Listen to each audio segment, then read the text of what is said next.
countdown for blast off. X minus 5, 4, 3, 2, X minus 1, fire.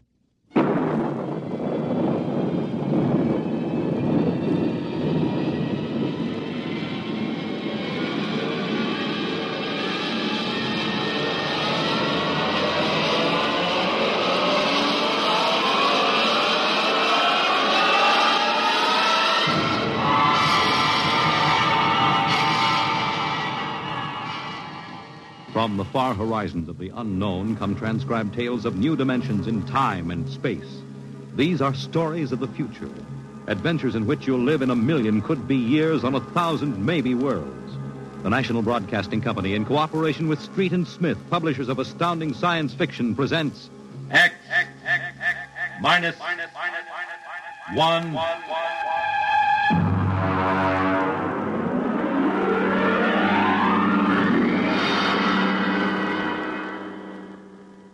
Tonight's story, Hello Tomorrow.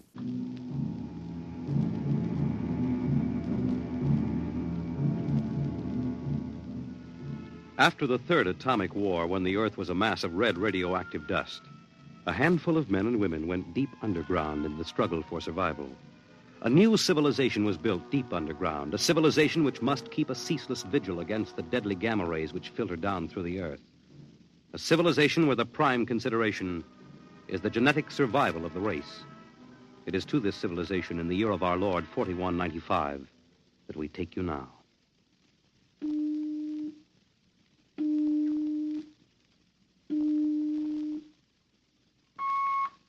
Professor Lois Burton? Yes. I have a call from the Director of Emotional Stability for the third oblong. Go ahead, sir. Hello, darling. Hello, dear. How is the Director of Emotional Stability? My, how impressive that sounds. Don't joke, dear. You never know who may be listening. Sorry. How are you? You sound tired. Well, we've had some bad cases. Mostly frantic mothers who insist on imparting their feelings to children. I suspect it's chromosomes affected by gamma ray leakage from the surface, but the head of the psychotechnic division says they're glandular cases. But that isn't why I called. I have good news. What is it? The genetic board has approved our application for marriage. So soon? Our chromosomes tested perfect. We can marry any time we want. As a geneticist, you should know that our offspring should be 90 percentile of perfection. I know. What's the matter? You are happy about it, aren't you? Of course. Terribly happy. I'm coming right over to the lab. You'll have to give me some time. What's the trouble? No trouble. You know that genetic survey I've been working on? What about it? Well, I've finally gotten permission to study an actual living case, a specimen of imperfect genetic transmission. Really? They're bringing him, or it, up from the condemned cages on the lower level. You will be careful. There's nothing to be afraid of. The specimen is XJ12. It's been studied before many times and is quite well trained. Oh, there's my door signal. I'll have to hang up, darling. See you later. Yes? Professor Burton? Yes. I'm from the Phylogenetic Institute. Oh, you brought my specimen? May I come in? By all means.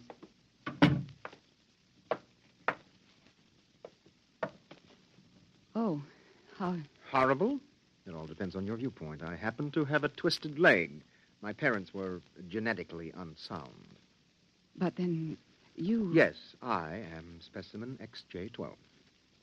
I see. I hope you aren't shocked. No stable person permits feelings to enter into his work. I will admit to surprise. I was expecting something a little more abnormal. Well, I try to be as abnormal as possible. It pays off. The Phylogenetic Institute allows me out of the genetic cages ever so often so I can breathe the pure air of the upper levels and mingle with the genetically perfect. You seem quite well educated. I spent the first years of my life here in the upper levels. How is that possible?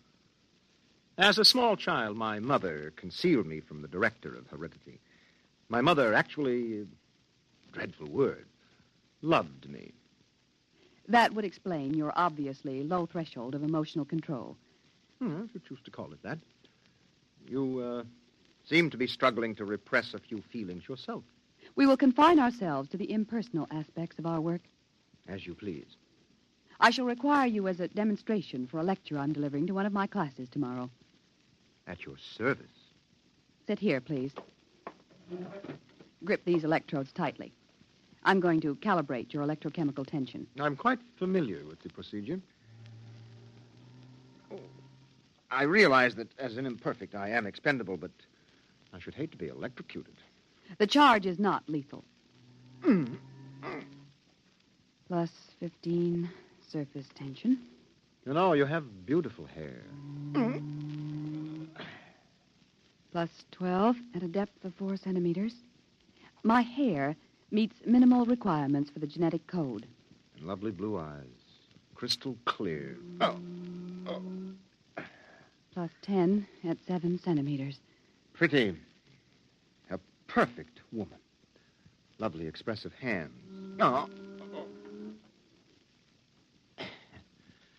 And a heart of stone. Like all the rest of you perfect survival types. Shut up. Oh, could it be you do have feelings? I seem to sense an air of emotional tension. It's nothing, dear. This is the specimen. You, specimen. Tell this dolt who I am, Lois. This is the Director of Emotional Stability for the Third Oblong. You will address him as Mr. Director. Mr. Director. This creature seems quite impertinent. He's only a specimen, darling. Well, use him and ship him back to the cages. He's probably radioactive.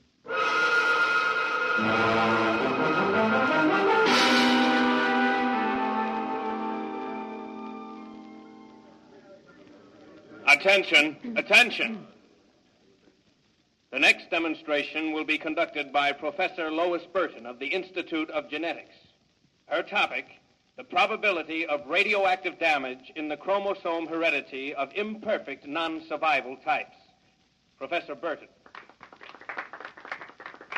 As you know, most imperfects are destroyed at birth. However, those who, for one reason or another, manage to survive are segregated in cages on the lower level for study purposes. The specimen we have today has been trained to tell in his own words about the factors in his upbringing. You will have to forgive his immature emotional control factor. He is, as you can see, quite different.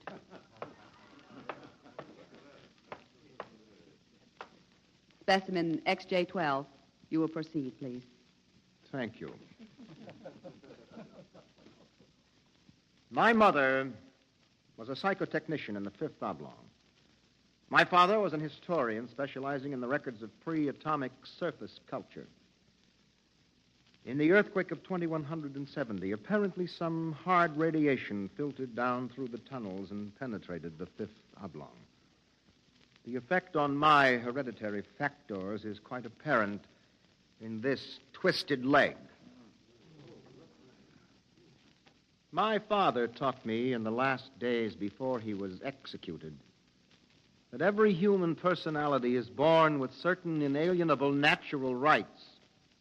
The rights to have feelings, the right to mature, and above all, the right to be different from every other living organism. Because it cannot be otherwise, I submit to you, distinguished students, that the attempt by this society to abridge these rights is a violation of nature. I submit that the imperfects, the mutants, those who are different, have as much right to exist and be free as you. And I say break open the cages. Stop him! Give us back the right to be individuals. Stop him! Oh! Perhaps that will teach you. Professor Burton, take this specimen back to your laboratory and confine him.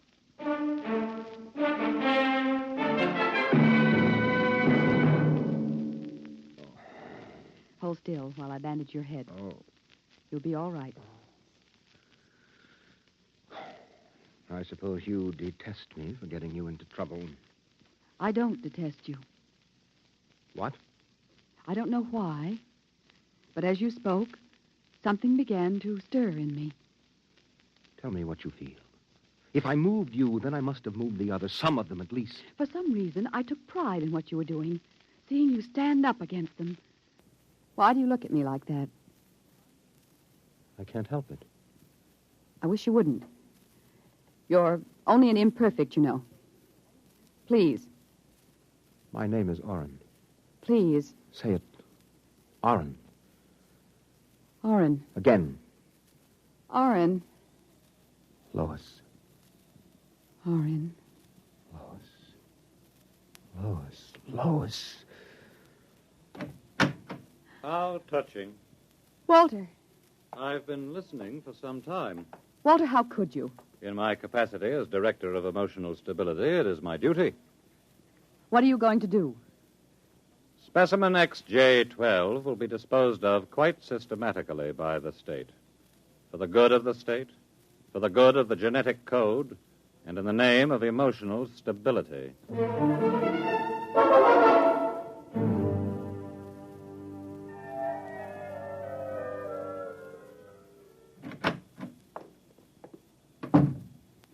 Walter, I have to talk to you. Go right ahead. Walter, you mustn't destroy him. The specimen? Why not? He's emotionally unstable. You have to expect irrational behavior. Aren't you forgetting something, my dear? That you were responding in much the same manner? Or had you forgotten? You see, I'm having him liquidated for your sake. He has an upsetting effect on you. Then send him back to the cages. But don't kill him. You speak of destroying an inferior creature as if it was something unethical. Walter, please, for my sake. I understand that you have entered a plea for postponement of marriage at the Records Bureau. Yes. I was too upset to go through with it. It came as a great disappointment to me. I'm sorry. I was hoping that, linked to a stable personality such as mine, you might settle down. If you were married to me, I might even be persuaded to send him back to the cages instead of having him destroyed. Think it over. If I refuse? The choice is yours. Well, my dear? Perhaps you're right. I am. I suppose I ought to be rational about this. After all, he's an imperfect. I'm glad you've come to your senses.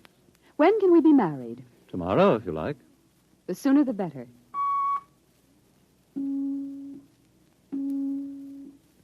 Let me talk to the custodian, please. Hello. This is the Director of Emotional Stability for the Third Oblong. I would like you to cancel the execution of specimen XJ12. Turn him over to be remanded permanently to the genetic cages. You'd better go. I'll pick you up in, say, an hour, and we'll make plans. All right? Yes. Yes, of course.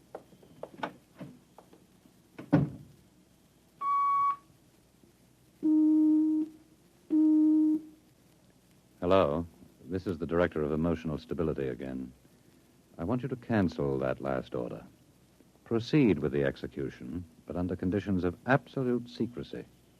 No, don't use the lethal chamber. Take him through the upper level to the tunnels. Yes. Yes, I'll issue a pass for the radiation checkpoint.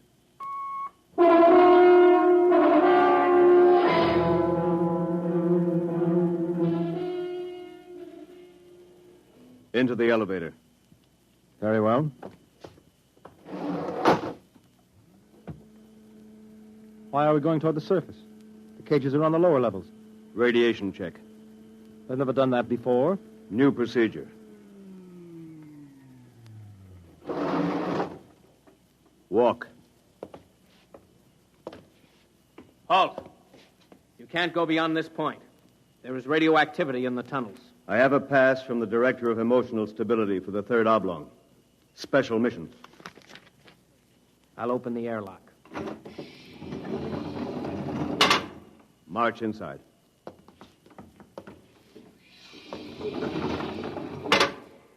Turn around. So this is how they get rid of the imperfects. Now, before you dispose of me... Yes?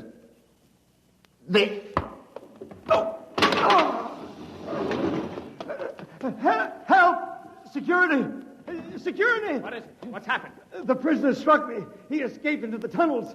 He won't last long. Can you go after him? I could send a robot, but it isn't worth the trouble.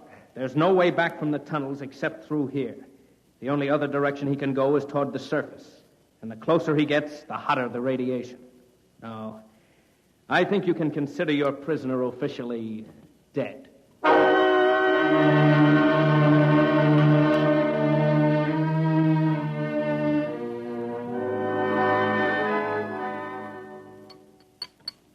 More wine? No, thank you, Walter. You look very beautiful, my dear. Very beautiful. Thank you. The wedding will be a small affair. The director of endocrine control, the chief of the security guard. Walter. Yes? Was he returned to the cages? Oh, now, why must you spoil it? Was he, Walter? Well, as a matter of fact, there was a little difficulty. Difficulty? Yes, you see, XJ-12 escaped. How? Where? He struck a guard and ran off into the tunnels. The tunnels. But that's sure death. He's free to return any time he chooses. Now, don't become upset, darling. You planned it, didn't you, Walter? Stability, darling, stability. Stability, stability. Here's what I think of stability.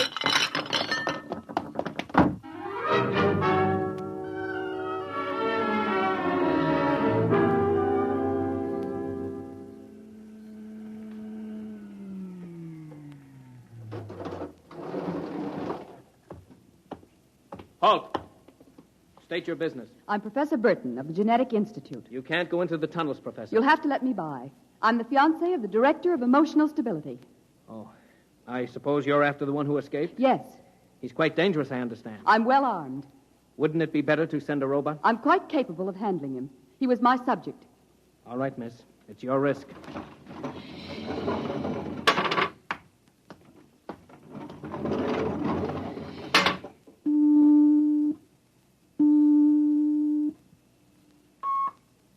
Checkpoint. This is the director of emotional stability. Yes, sir. If Professor Burton tries to pass the checkpoint, I want her taken into custody. Professor Burton just passed, sir. She You said that... idiot! But, sir, she said that I she don't had... care what she said. Stop her. Send robots after her. Get her back. Yes, sir.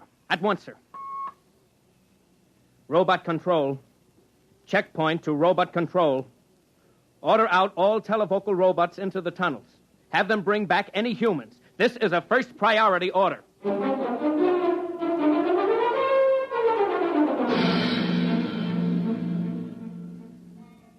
Oren! Oren!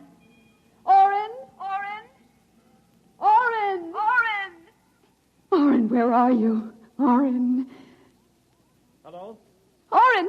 It's Lois. This way. Behind the rock. Over here. Oh, darling, darling. Lois. Lois, why did you come here? It's suicide. I had to. Oh, darling, are you all right? So far. You've got to turn back. Give yourself up. They'll kill You me. can't stay here. The radiation is +4 at this point. It gets worse as you approach the surface. Lois, darling, go back. What will you do? I'm going ahead. But you can't. I can. I'm going to the surface. It's certain death. Not even the robots can survive it. Well, at least I'll be the first human in 1,100 years to see what the surface of the Earth looks like. Come back with me. No, Lois. Then I'm going with you. Lois. Don't try to stop me, darling. There's nothing to go back to now. Nothing but Walter and emotional stability. You really want to come with me? Yes. You know what it means. I don't care. My mother used to believe there was a life after death. A place called heaven. We'll believe it, too. Oh, no, Lois, I can't let you go. Oren, I love you. See, I know how to say it now. Say it again. Oren, I love you. What is that? It sounds like... Oren, it's a robot patrol. They're looking for us. All right, come on. This way.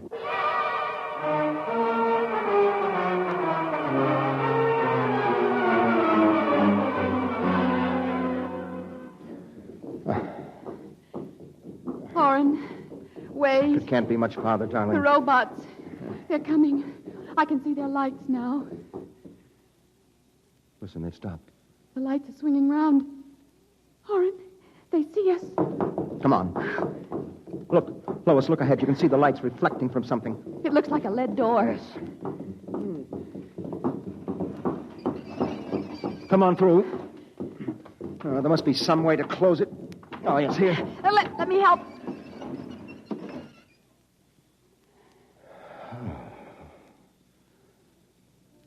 Well, they won't get through that. It's solid lead.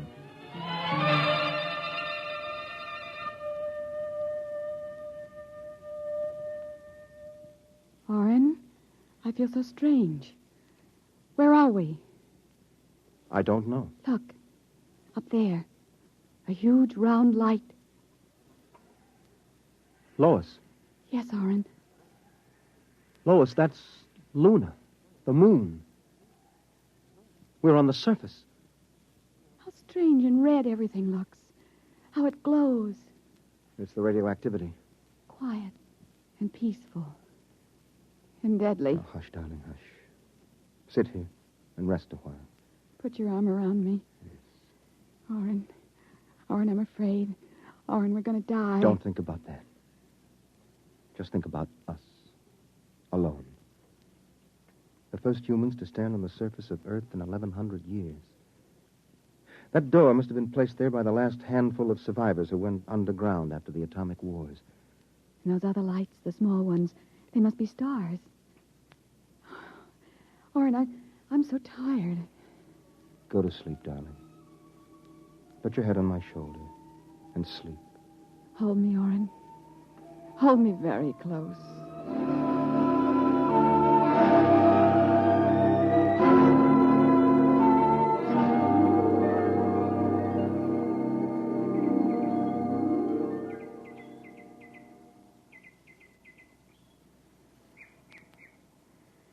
Orrin.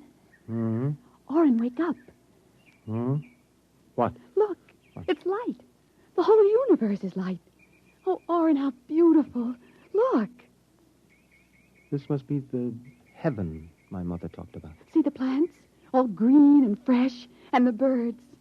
How strange they look. Lois, this isn't heaven. But we must be dead, Orrin. We should be dead. The radiation. By all the laws of nature, yes. By and yet... all the laws of nature. Orrin. Orrin, we're not dead. This is Earth. And we're alive. We're not going to die. But, Lois, the radiation, it's present. You can see its effects. Orrin, did you ever hear of geotropism? I'm not a geneticist. There is a natural law of adaptation by which an organism will try to adjust itself to its environment by changing. It's called geotropism, don't you see? No. All these generations we've been bombarded by radiation filtering down through the Earth. Each successive generation must have inherited some degree of immunity. But... Orrin, it can't hurt us. Don't you see? We're immune. We're probably the first generation to inherit sufficient immunity. But, darling, if that's true, then we can transmit that immunity. We can pass it along to our children. And they to their children. Come on. We'll have to find food and water. The practical wife. Wait a minute. What are you doing with that rock? I want to scratch something on the outside of this lead door. Lois and Orrin. 4195 A.D. Hello, tomorrow.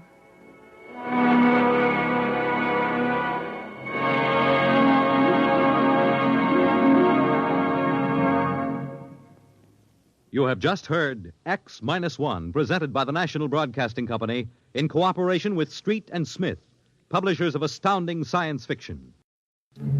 Your announcer, Fred Collins. X-1 was an NBC Radio Network production.